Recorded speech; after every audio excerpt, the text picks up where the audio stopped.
takes too much measurement, patience, creativity, technical knowledge, flexibility, speed, and authenticity. It doesn't sound simpler to me. It requires too much thinking and not enough going out to dinner with clients. Perhaps there will never be the magic beans again. Perhaps marketing is about to transition to a new kind of profession, one that requires insight, dedication, and smarts. Or maybe someone will find some magic beans. I would submit that we haven't found any magic beans. I think if you're sitting in this room right now, you have to be smarter now than you were 5 years ago or 10 years ago, because your tool belt's bigger and the tools you're working with are much more dynamic. So identify your target audience, identify your strategy and your messaging, and then identify the tools that make the most sense. That's all I've got for today, guys. Are there any questions? Arguments? No? How are we doing on time? 20 minutes. It's amazing how you go so much faster in these things than you do when you rehearse them. No?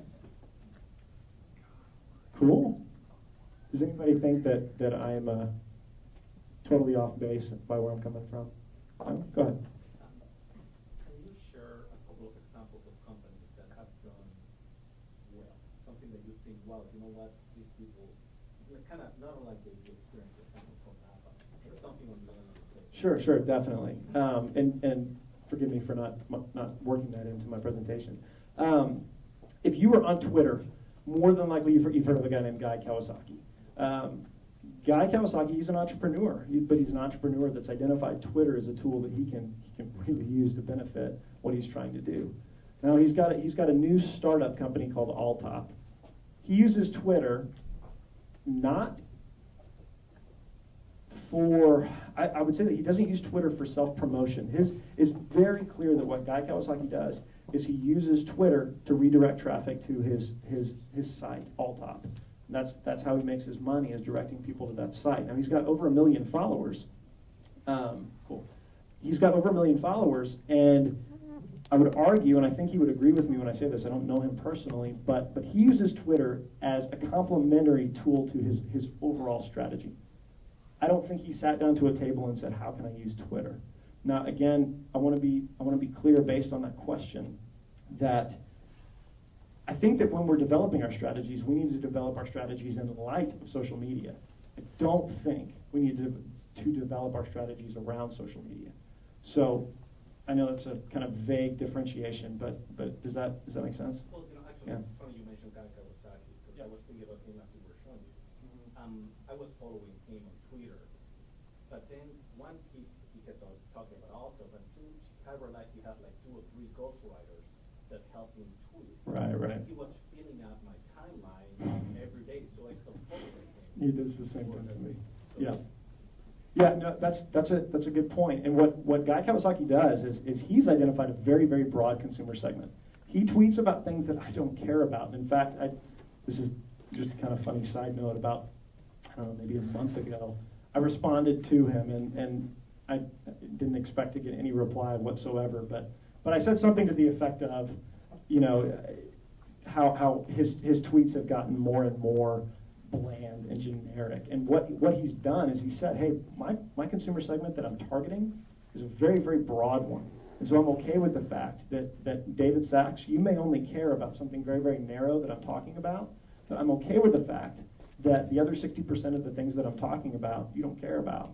Because the audience that I'm trying to reach is just that broad, that if I can get you through that 40% or 20% or 10% of my tweets to go to Alltop, maybe I can get you talking about it. Maybe I can get those hits from you and sell some ad space. So I totally agree with you. Pete Cashmore from Mashable does the same thing. I think they're a sponsor for this event, actually. A tremendous amount of followers, and he's identified a more narrow segment of people that follow social media. He talks purely about social media, and he's got, again, 1.5 million followers. But again, he uses the strategy to drive traffic to his blog, Mashable. That blog has so many hits that he can sell ad space left and right, and just his personal brand and the brand of his company is so strong because of Twitter, because he used Twitter. But I do completely see your point that guys like Guy Kawasaki who use these ghostwriters, you end up with 7 pictures of Guy on your feed, and it gets a little annoying. You kind of want to block the guy. And my opinion is that he's willing to make that sacrifice because he wants to reach a broader audience. So, okay. Yes, sir. You know, social media is about people being social and interacting with one another. And I'm starting to sense a sort of backlash when it's used for marketing purposes, that people are turning off more and more to social media as their Facebook gets hit with, you know, you need to buy this product, or, you know. Is there anything that you're aware of statistically measuring that, or is that trend just something I'm feeling more than something that's really happening? I don't have stats to back it up, but I can certainly agree with the gut feeling that you have.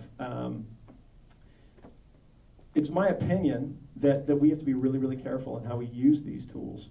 I heard just in a session before this one, they've talked about humanization of your brand, of contributing to the conversation, not just expecting that you're going to put up a Twitter account and 1 million people are going to come follow you. This build it and they will come mentality. But to your point, as owners of these social media accounts or representatives of these brands, I'm a complete advocate of the idea that we can't blatantly sell on social media. That's another point that I was going to make about Twitter. Half of my followers are selling teeth whitener. That doesn't matter to me. And these guys, I immediately write them off because they're using social media to sell their product, and they couldn't be more blatant about it. You use social media by contributing to discussions, by putting content out there that people care about. And so I completely agree with you. To your point that you know, if we're blatantly using social media to advertise, then we're not using it right. So, but sorry, I don't have any statistics to back that up. Dave? Yes, sir. I thought it was interesting by the first 2 questions that you had. You know, the first gentleman asked if there is any good examples of companies that are using, let's say, Facebook successfully in their marketing. But what I've noticed is I've seen a lot of big companies try to use Facebook as marketing, and most of the time they botch the whole thing. And the thing is, once you do that and botch it, you really lose a lot of credibility. And at the same time, you don't get a second chance. Yeah. Once everybody sees that you did it wrong, you don't have much of a do-over unless you let time go away and everybody forgets your first effort. But at the same time, I also noticed that really a big successful way that companies have been using it is just simply for brand loyalty aspects, and not even to share content like that. You know, Harley Davidson has a big brand loyalty. People just want to become a fan of that, just to say they are, just to associate with them. Another, you know, usually if you know, a lot of people aren't in, of course, advertising here. For some reason, Buc-ee's in the area,